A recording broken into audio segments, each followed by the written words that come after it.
Hi, I'm just going to be sharing a few thoughts with you guys while I paint today. We'll finish a painting that's pretty much almost done. But I was thinking about, I heard someone, one of my favorite creators here on YouTube say the term, a person who is experiencing poverty. That creator's name is Alecia Renece.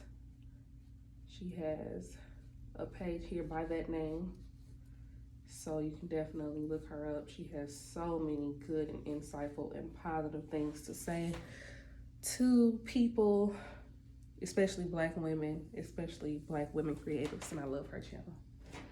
But that was my first time hearing it put that way, and I really appreciated her for saying it like that, because I do know that words are powerful. The more that I'm learning about metaphysics and, like, I guess you would say new age spirituality, manifesting and things like that, the more I'm understanding that I can't say certain things. Like, I cannot keep saying that I don't have any money. I can't say that I'm poor, because then if you say it that way, then that is what you are, and that's what you'll be. So her saying a person experiencing trauma was so much better. Not trauma, a person experiencing poverty, I think, says it and explains it without making you that, without that title being attached to you. So I said in my last video that I want to do a deep dive on poverty trauma, because I had no idea that that was even a thing, maybe until earlier this year. I heard someone say it, poverty trauma. There's another way to put it or say it, but I don't remember what it was. I think it's poverty wound or something like that. But I do want to do more of a deep dive on it because I definitely feel that that is something that I'm experiencing. And I did see something else saying that when you have a poverty wound or whatever, and it's something about reaching the age 35 and still having those same issues, something with the age 35, it's like it's set. They say that it sets itself into your psyche. Now, I won't say that it's impossible to break, but to me, that did make a lot of sense. I think that I'm 37, by the way. I think it's possible to break. As far as me and my whole story and situation, I had a lot more trauma than I even understood. And I had to do a lot of unpacking, a whole lot of just unpacking trauma. I haven't been to therapy a lot, but I did go. But other than that, I've just been kind of working through it myself. And I do feel that I'll find a comfortable financial place in life. And I do believe that I can still do it even though I've passed the age 35. I think that I just had to let a lot of things go and realize a lot of things about myself and how I am and why I am the way that I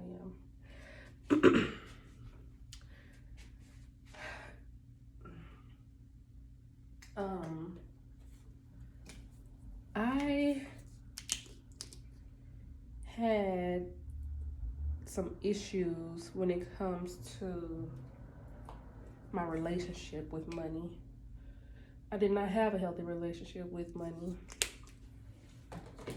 That's one of the main things that I feel that I had to really uncover in order for me to totally changed the way that I even view money. For example, I've talked about this before on this channel. I don't have a whole lot of videos, but it's on there somewhere. I've talked about how I was an entrepreneur. I was a hairstylist, basically self-employed. And my mindset was, I have to be affordable. I have to make it as affordable for people as possible. And my mindset was that way because I myself had the mindset of, I don't really have it. So if I don't have it, then they probably don't have it. And that is probably the furthest thing from the truth. And I'm glad that I took the journey that I took, understanding that, so that when I do move forward in business and go back to working for myself, that I'll charge what I'm worth. I'll charge for my time. And I won't treat people like they are struggling, like everybody's struggling, you know. That really was that's so embarrassing to say, but that really was my mindset. That like, all of us are in the same boat. And that is the easiest way to continue to stay where you are and only reach a certain level of success and only make a certain amount of money. Me breaking that mindset is probably one of the hardest things I've ever done, but it's one of the best things that I've ever done for myself. And I did sacrifice a lot. I stopped doing hair after 14 years with no backup plan, really. Lord knows I didn't want to go back to working for anybody after being self-employed for so long and, you know, having my own everything, making my own schedule and whatnot. I definitely did not want to go back to working for anybody. So there was the sacrifice in that. I couldn't heal that part of me without leaving that space, leaving that situation,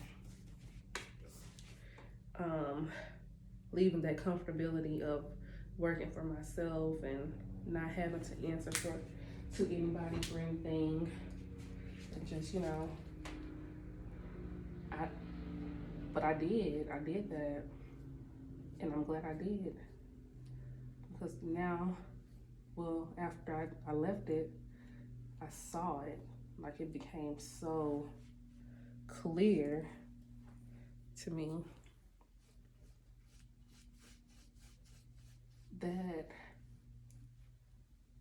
was what it was. I want that to be orange. And that I have to, well, I didn't know at the time, but I really feel like a higher part of myself, like my higher self, my higher being, along with the creator, along with whoever my spiritual team is, my spirit guides, my spiritual team, they knew I had to leave that situation. My phone is ringing. I don't know if it's still recording. In order to get better and to heal that.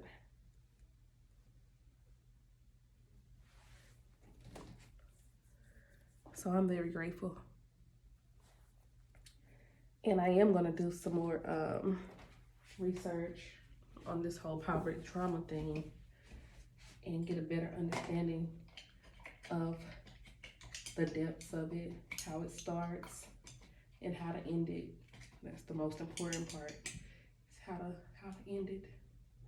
Trauma is something else. it gets so deeply embedded into your psyche and into your mind and just your whole being. But I refuse to lose to trauma. I absolutely refuse. I will not be a scapegoat for other people's shortcomings and my own shortcomings.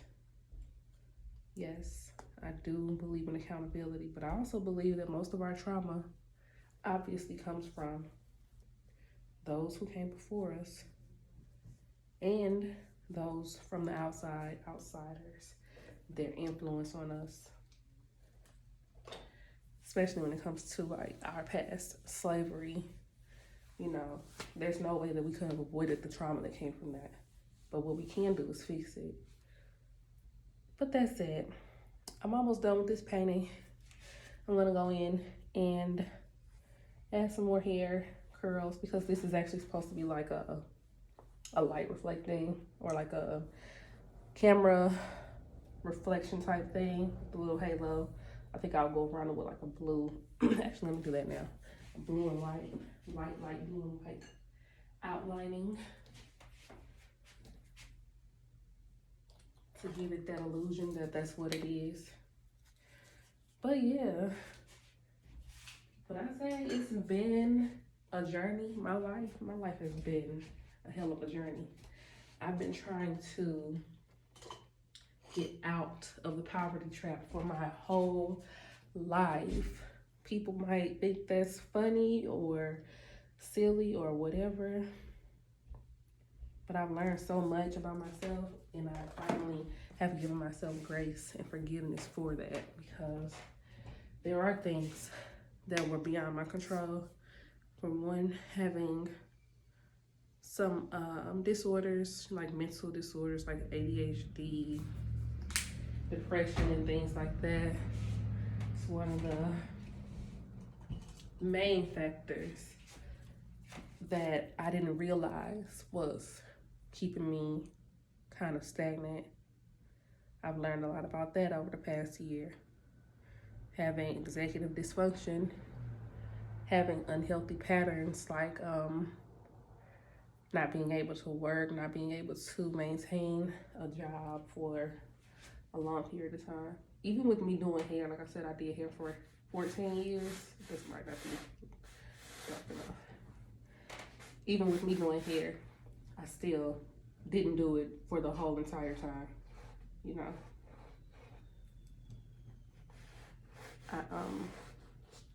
Even with that, I left and came back a lot.